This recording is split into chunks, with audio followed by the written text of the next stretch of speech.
വീണ്ടും പറയുന്നൊരു കാര്യം കൂടെ ഉള്ളതും ചെയ്യാം. ഞാൻ എൻ്റെ ഒരു കോളേജിൽ പഠിക്കുന്ന സമയത്താണ്, ഞാൻ കോളേജിൻ്റെ തുടക്കത്തിൽ PDയിൽ കഴിഞ്ഞ സമയത്താണ് നാരായണത്ത് ഭ്രാന്തൻ കാസറ്റിൽ ഞാൻ കേൾക്കുന്നത്. ഒരു കാര്യത്തിൽ നിന്ന് അന്നും വലിയ തോതിൽ പുസ്തകങ്ങളൊന്നും നമുക്ക് മാർക്കറ്റിൽ അവൈലബിൾ അല്ല. കാരണം അതിനുവേണ്ടി വാങ്ങിച്ചു കൊണ്ടുപോകുക എന്നൊക്കെ ഒന്ന് വലിയ ഒരു 10-40 വർഷം മുമ്പുള്ളൊരു കാര്യത്തിനകത്ത് നമുക്ക് ആലോചിക്കുമ്പോൾ എല്ലാ പുസ്തകങ്ങളും കിട്ടാനുള്ള പാടുണ്ടായിരുന്നു, എല്ലാ ആഴ്ചപ്പതിപ്പുകളും കിട്ടാനുണ്ടാവും. പാടുണ്ടാ സമയത്ത് ഇത് കാസറ്റിലായിട്ടാണ് വരുന്നത്. അപ്പോൾ കൊല്ലത്തുണ്ടായിരുന്നു, ഞാൻ എൻ്റെ അച്ഛൻ്റെ കൂടെ വർക്ക് ചെയ്യുന്നൊരു മനുഷ്യൻ കൊല്ലത്തുണ്ടായിരുന്നു. അദ്ദേഹം ഞങ്ങൾ പാലക്കാടാണ്. അപ്പം കൊല്ലത്ത് ഈ കാസറ്റുമായിട്ട് വന്നിട്ട് നിരന്തരമായിട്ട് രാവിലെ മുതൽ വൈകുന്നേരം വരെ പുള്ളിയുടെ വീട്ടിനകത്തും ഓഫീസിലായാലും എല്ലാം പണ്ട് ടേപ്പ് റെക്കോർഡറിൻ്റെ കാലം കൂടിയാണ് 80കൾ എന്ന് പറയുന്നത്.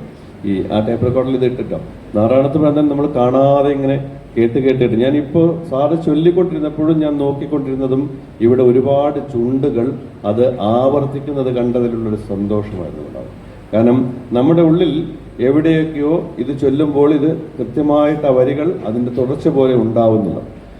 ഒരു പരിധി വരെ ഞാൻ ഇപ്പോൾ ചെയ്യുന്നത്. അപ്പോൾ ഒരു കാലത്ത് കടമ്പനിട്ടയും അയ്യപ്പണിക്കർ സാറും D. വിനേന്ദ്രനും ഒക്കെ ഈ ചൊൽക്കാഴ്ചകൾ അവതരിപ്പിച്ചിരുന്ന ഒരേ കാലത്ത് തന്നെയാണ്, എൻ്റെ ഒരു തുടർച്ച തന്നെയാണ്, ഒരു പരിധി വരെ ഒപ്പം തന്നെയാണ് മധുസൂദനൻ നായർ എന്ന കവി വളരെ കൃത്യമായിട്ട് മറ്റെല്ലാത്തിനും ഉപരി ഇത് ചൊല്ലുമ്പോൾ നമ്മൾ ഇപ്പം കേട്ടപ്പോഴും ഞാനുണ്ട് നമ്മുടെ ഉള്ളിൽ അറിയാതെ കണ്ണ് നിറഞ്ഞു പോകുന്ന ഒരവസ്ഥയുണ്ട്. കാരണം ഈണമുണ്ട്, വാക്കുകളുടെ ശക്തിയുണ്ട്. ഇത് രണ്ടും നമ്മുടെ ഉള്ളിൽ കിട്ടുന്നത്.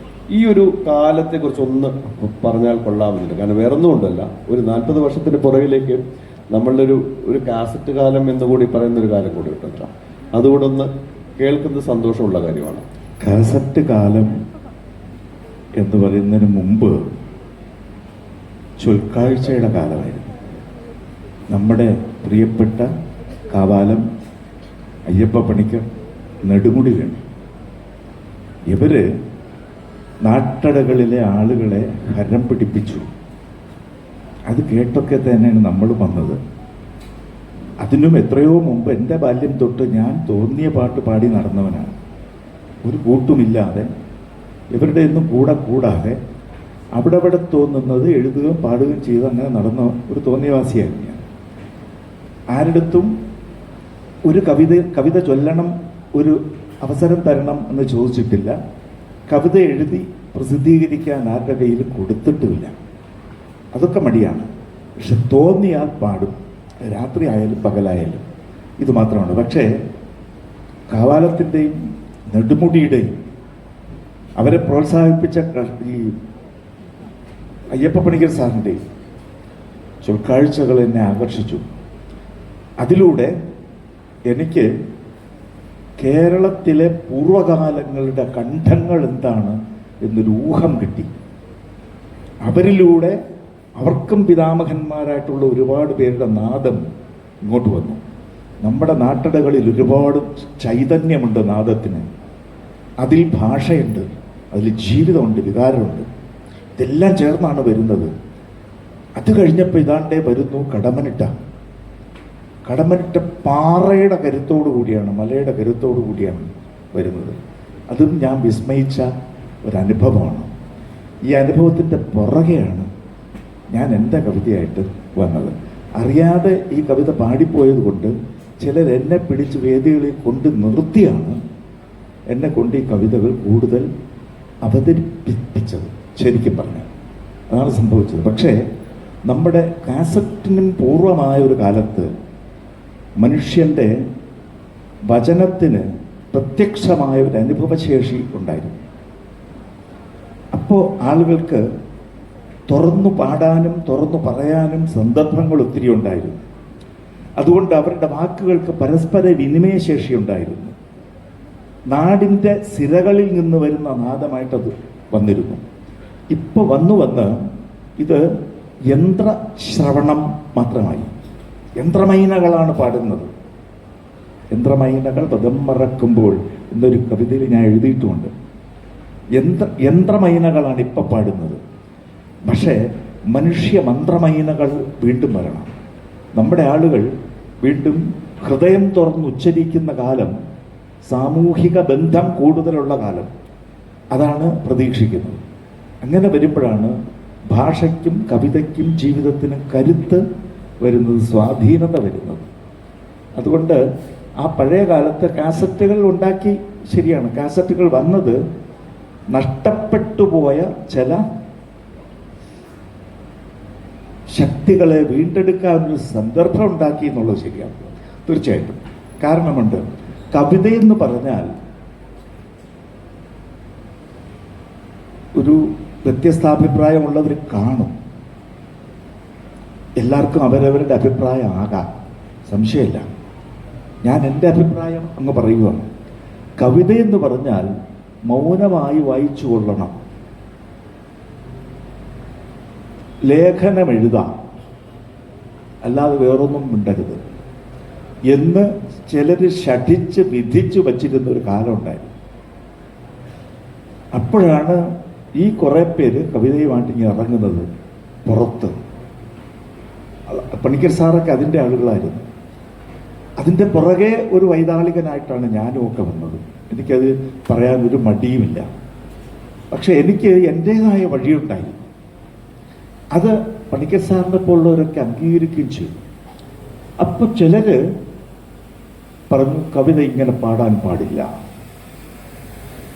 അങ്ങനെ പാടാൻ പാടില്ല എന്ന് ശഠിക്കുകയും അതിൽ ഞാൻ പാടിക്കളയുന്നു എന്നതുകൊണ്ട് മാത്രം 6 മാസക്കാലം മാതൃഭൂമി പത്രത്തിൻ്റെ വാരാന്ത പതിപ്പിൽ കവിത പാടുന്നതിനെതിരെ നിരന്തരം ലേഖനം എഴുതുകയും ചെയ്തവരുണ്ടായിരുന്നു ഒരു കാലത്ത്. ഞാൻ മിണ്ടിയില്ല. എൻ്റെ ജോലി ഇത് മാത്രമാണ്, മറ്റൊന്നിന് മറുപടി പറയുകയല്ല. ഞാൻ മിണ്ടിയില്ല. കാരണം നാദം അനശ്വരാണ്. ആ നാദത്തിന് വിലയുണ്ട്. ഒരു ജനതയുടെയാണ്, എൻ്റെ മാത്രമല്ല. എനിക്കിതേ ചെയ്യാൻ കഴിയും, പിന്നെ ഇതിനെ എതിർക്കാനും വയ്യ. അങ്ങനെ ഇരുന്നപ്പോഴാണ് നാരായണ ഭാന്തൻ്റെ, ഞാൻ യാദൃച്ഛികമായിട്ടാണ് ഈ പറയുന്നത്, DC കിഴക്കേ മുറി അദ്ദേഹത്തിന് ഞാൻ നമസ്കരിക്കുന്നു. എൻ്റെ വീട്ടിൽ വന്ന് ഈ കവിത വാങ്ങിക്കൊണ്ടുപോയാണ് പുസ്തകമായിട്ട് പ്രസിദ്ധീകരിച്ചത്. ഞാൻ ആരുടെയും കയ്യിൽ കൊണ്ട് കൊടുത്തതുമല്ല. അദ്ദേഹം ഇപ്പം ഇല്ല. അദ്ദേഹത്തിൻ്റെ മനസ്സാലോചിക്കണം. വീട്ടിൽ വന്ന് ഈ നാരായണ ഭാന്തൻ ഇത് വാങ്ങിക്കൊണ്ടുപോയി പുസ്തകമാക്കി പ്രസിദ്ധീകരിച്ചു. ഓരോ 3 മാസം കൂടുമ്പോൾ ഒരു പുതിയ പതിപ്പ് ഇത് ഇറക്കിക്കൊണ്ടിരുന്നു. അപ്പം ഞാൻ വേറൊരു കവിത എഴുതി, ഗാന്ധർവം. ആ ഗാന്ധർവത്തിന് ഒരു അനുഗ്രഹം തുടരണം എന്നെനിക്കൊരു ആഗ്രഹം ഉണ്ടായിരുന്നു. അയ്യപ്പ പണിക്കർ സാറിൻ്റെ കൊടുത്തു. അയ്യപ്പ പണിക്കർ സാറ് അതിന് ഒരവതാരിക എന്ന മട്ടിൽ കുറച്ച് വാക്കുകൾ എഴുതി. അതിനകത്ത് അദ്ദേഹം പറയുന്നു, എന്നെ കണ്ടിട്ടറിഞ്ഞല്ലോ ശകുന്തങ്ങൾ അശിക്ഷിതർ. ഈ ശകുന്തളയെ വേറെ ആരും അറിഞ്ഞില്ല, പക്ഷേ ശകുന്തങ്ങൾ പക്ഷികൾ ആണ് അറിഞ്ഞെടുത്ത് പാലിച്ചത്. അതുപോലെ നല്ല കവിത നല്ല മനസ്സുകൾക്ക്, പാവപ്പെട്ട മനസ്സുകൾക്ക് നന്നായിട്ട് തിരിച്ചറിയാൻ പറ്റും എന്നാണ് മധുസൂദനൻ നായർ തെളിയിക്കുന്നത് എന്ന് അയ്യപ്പ പണിക്കർ എഴുതിയതിന് ശേഷമാണ് ചിലർ എനിക്കെതിരെയുള്ള ഈ വചനങ്ങളൊന്ന് കുറച്ചത്. അയ്യപ്പ പണിക്കർ സാറ് പറഞ്ഞു, നല്ല കവിത ഇങ്ങനെയാണ് മനസ്സിലാക്കുന്നതെന്ന്. കാരണം നമ്മുടെ ശരിയായ വചനത്തിൻ്റെ കേൾവി നഷ്ടപ്പെടുന്നിടത്ത് ആ കേൾവിയെ തിരിച്ചു പിടിക്കുക എന്നതൊരു കർമ്മമായിരുന്നു. അതിന് വാസ്തവത്തിൽ നമ്മളെപ്പോലുള്ളവർ ചെയ്തു. കാസറ്റുകൾ അതിനെ സഹായിക്കുകയും ചെയ്തു. ശരിയായിട്ടും കാസറ്റ് വരുന്നതിന് തൊട്ട് മുമ്പുള്ള കാര്യം കൂടെ ഒന്ന് സൂചിപ്പിക്കാം. ഞാൻ 84 ഈ കവിത എഴുതുന്നത്. ഇപ്പോൾ 41 വർഷം കഴിഞ്ഞു. 84 85 ഞാൻ കയ്യിൽ വെച്ചിരുന്ന അവിടെ എത്തിരിശ ചൊല്ലുകയൊക്കെ ചെയ്യുള്ളൂ. 86 പെട്ടെന്ന് പാലക്കാട് വയലാർ അവാർഡ് വേദിയിൽ ക്ഷണിക്കപ്പെട്ട് ഞാൻ ചെന്ന് അവിടെ ഈ കവിത അവതരിപ്പിക്കുന്നു. അന്ന് ശ്രീകണ്ഠൻ നായരും ബാക്കിയുള്ളവരും കൂടെ ഈ കവിത എടുത്ത് ആകാശവാണിയിലും കൊണ്ടിട്ടൊക്കെ കൊടുത്ത് പടർന്നു. അത് കഴിഞ്ഞ് ഞാൻ വീട്ടിൽ വന്നതിന് ശേഷം വീട്ടിലിരിക്കപ്പുറതിയില്ലായിരുന്നു. ദിവസം 25 പേർക്കെങ്കിലും ഞാൻ കവിത റെക്കോർഡ് ചെയ്ത് കൊടുക്കണം. വീട്ടിൽ വരും ടേപ്പ് റെക്കോർഡറുമായിട്ട്. ഞാനിത് കവിത പാടിക്കൊടുക്കും, എല്ലാവർക്കും പാടിക്കൊടുക്കും. ഒരു മടിയുമില്ല. കാരണം അതിൻ്റെ കടമയാണ്, കർമ്മമാണ്. കുട്ടികൾക്ക് വേണ്ടിയിട്ടാണ് ചെയ്യുന്നത്, അറിയാം. കോപ്പിയും എടുത്ത് കൊടുക്കും. അതെനിക്കൊരു ആഹ്ലാദമായിരുന്നു. അങ്ങനെ എത്ര കാലം ചെയ്തു എന്നറിയില്ല. പിന്നീടാണ് ഒരു കൂട്ടർ ഒന്ന് കാസറ്റാക്കാം എന്ന് പറഞ്ഞത്.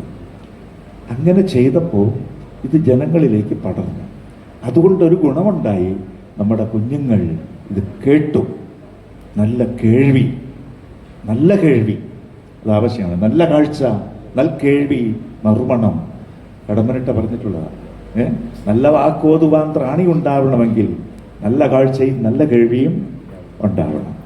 അതിലേക്കൊരു വഴിയുണ്ടായി എന്നുള്ളതൊരു പുണ്യമാണ് എന്ന് ഞാൻ ഇപ്പോഴും കരുതുന്നുണ്ട്.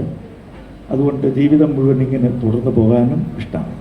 ഞാൻ ഇത് പറയുമ്പോൾ തന്നെ ആലോചിക്കുന്നത്, ഇപ്പോൾ സാറ് പറഞ്ഞു വന്നു